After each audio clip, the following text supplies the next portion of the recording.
So what has been found in the Olmec world? So we have the colossal basalt heads. Now, these basalt heads are found at various depths under the soil. Originally, when you go on Wikipedia and you look, it says about 6 feet. But the problem with studying Mesoamerica is that it's not until you actually get down in the jungles and the sticks out there and you speak to people who have been living there for decades that you begin to hear things that you don't hear online. So they find 17 known Olmec heads throughout the Olmec world, all ranging between 6 tons and 42 tons. But that 42-ton number, just within the last month, got pushed back up to 52. So we'll get to that. That is the La Cobata head. So this is 52 tons. The next thing that we find are these megalithic altars. So usually, almost all of the altars, and we'll see a couple more of these, depict we don't really know what the role of this person was, but it's somebody coming out of a portal or a cave, which we think harkens back to the very origins of Olmec society. And above that, on the facade of the altars, you see this jaguar feline being.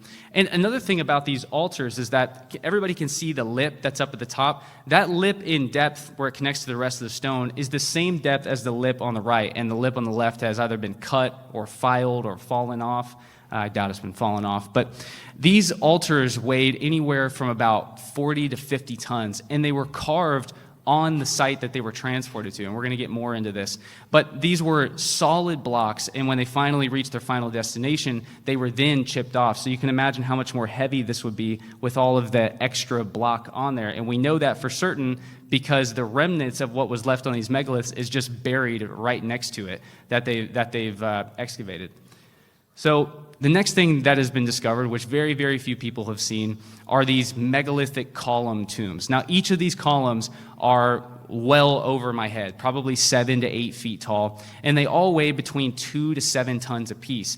And a tomb like this weighs, in total, we calculated it a couple months ago when we were at La Venta, we calculated it to be around 250 tons. And, of course, they're not all interconnected. They're connected like Lincoln logs, but they were all probably transported at the same time. This is also the longest basalt column that we found, and the estimates for this column are about 20 tons. We also find these very, very strange mosaics. So we found 5 of these mosaics all throughout the Olmec area. And what's so strange about them is this top layer that you see is just one layer of 28 other layers full of about 480 serpentine blocks on each layer, and they're all buried at exactly the same time. When geologists come and look at these caches, they're able to look at the soil and determine, okay, all of this was buried at the same time. It wasn't one layer, and then it was covered up over time. They had 28 layers of serpentine blocks stacked up on top of each other, all with different patterns. This pattern right here is supposed to represent, and you can kind of only see it if you're very familiar with Mesoamerican iconography, but it's supposed to represent a jaguar's face. But each different mosaic, all 28 layers, have a different pattern, all buried at the same time and completely covered up. Complete mystery. And one of the estimates for the serpentine blocks stacked together puts all of that at around 1,200 tons of serpentine blocks. There is also the oldest Mesoamerican pyramid. This is the Pyramid of La Venta. As we're going to see throughout this presentation, we don't really know exactly how old the Olmec world is, but estimates put this somewhere around 1000 BC. But if you were to look it up on Wikipedia, they go, well, it was made somewhere between 1400 BC and 400 BC. So the estimates are very, very uncertain. But this is about 150 feet tall, and it contains about 200,000 tons of earth and fill. So we also have monolithic monuments. Now this one, I just call it the Sphinx. It doesn't really have a name. We obviously don't know what the Olmecs called it. We don't even know what the Olmecs called themselves. Their culture is completely gone. The only reason that we call the Olmecs is because when conquistadors were interacting with the Aztecs at around 1519 to 1521, they referred to the people in the rubber region as the Olmecs or the Olmecas, people from the land of rubber, or the rubber people. So anyways, these are, what I'm going to show in the next couple slides are monolithic monuments that are found. Now, these, it's kind of like an illusion. They may look like they're small. The head that you're looking at is about this big, and it's carved out of solid basalt. And basalt is like a 6 or a 7 on the Mohs scale, very, very similar hardness to granite. And on the right side of that head, well, I guess it's the left side on here, but on the left side of that head where it looks like, when I first saw it, I thought, okay, well, maybe the underside of the head has been buried underground, and this right side or this left side looks like it's been eroded over time, but I was completely wrong. That erosion wouldn't even look like that on basalt, and basalt wouldn't erode that much. All of that was carved to look like that. This is a piece of artwork. And so I looked at this, and I spoke with one of the archaeologists there, and he's like, well, maybe it's indicating that somehow half of the head is turning into smoke, so they carved into the head to make it look like the head is pluming away.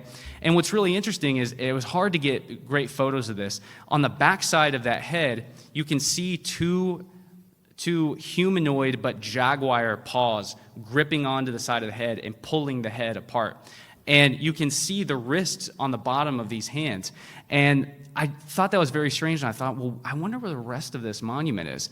And I walk around the side of this little museum, and which I should say, these museums, by the way, these are so far out into the sticks and the jungles in Veracruz and Tabasco, that when you get there, the indigenous, Maya people that are there, when they see a bunch of gringos get off of the van, everybody in town comes with little popsicles and trinkets and things they're going to sell you because they haven't seen people come from out of town in weeks. And when we show up to these museums, it's not a museum. It's a room about maybe half the size of this area, with some wooden walls and a metal ceiling over the top. And it's just to preserve these monuments. Just put them in there so that the rain doesn't erode them anymore. And they might have a little log where it notes, the last time people have been there, and the last time somebody had been here was December, and this was March. So it had been months and months and months before anybody had looked at this. And you're not going to find these on the internet. So much of what I'm about to show you, you're just not going to see it on the internet. I didn't even know that it existed before I saw it. So I saw this little sphinx-looking body sitting on the outside of it, and this sphinx body is about this big. Some of the pictures make it look like it's small, but it's about this big. Again, carved out of solid basalt. And so we scanned it, and if you take 3D models of it, you're able to place these two items together. So this is just one of the monuments. This is just one of the monuments that we found, and really closely, I'm not sure if it's how high definition it is, but the carving on it and the detail work on it is just amazing. I have all these videos posted on my website, and you can click links to see this stuff in high definition. Now, here are some other very obscure monuments. So at the top left, we see what is called a tenon head. Does anybody here know what a tenon head is? It's essentially a statue with a tenon on the back of it, and it sits up and slides into place inside of a temple.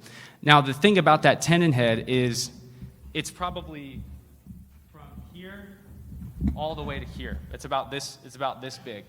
And we don't even know what temple this tenon head would have slid into. Whatever temple it was in is gone. We know that ancient Mesoamerican cultures were taking Olmec monuments and trying their best to move them. And so smaller monuments like this can be found completely out of place, scattered across Mesoamerica, or found at archaeological sites where Olmec monuments obviously weren't created. Then in the center at the top, we see these spheres. Has anybody ever seen this anomaly of these megalithic spheres being found all throughout Mesoamerica and Central America? Well, they had thought that these mostly originated out of Costa Rica, and that they may be natural, but it's very strange that we find it in the Olmec world as well. At the top right, we also see probably a later depiction. It's not the very first depiction of Quetzalcoatl, which is the feathered serpent. I'm sure people here know of that. Now, these two guys here at the bottom middle and the bottom left, especially the bottom left, how strangely Egyptian does that basalt, the coloring of it makes it look like it's limestone. But so many of the monuments, when I was walking around, I was like, man, this looks like an obscure Egyptian monument that would be, when you're walking up to an Egyptian temple off to the left, some other smaller statue, they look so Egyptian. And the detail work behind them is just absolutely incredible. Again, this bird is probably about this tall, about this big. There's also the basalt bird in the center, and look at the detail work on each one of the feathers all around the bird. And then on the right, you have like a megalithic facade of a face, and this face is probably this tall, about this wide. And so you've got your iconic sort of Olmec were-jaguar crying face. So these are just some of the few monoliths found all throughout the Olmec world with absolutely no explanation. If you guys thought that you were going to come here and I was going to answer questions, you're completely wrong. I'm going to show you guys things that can't really be explained.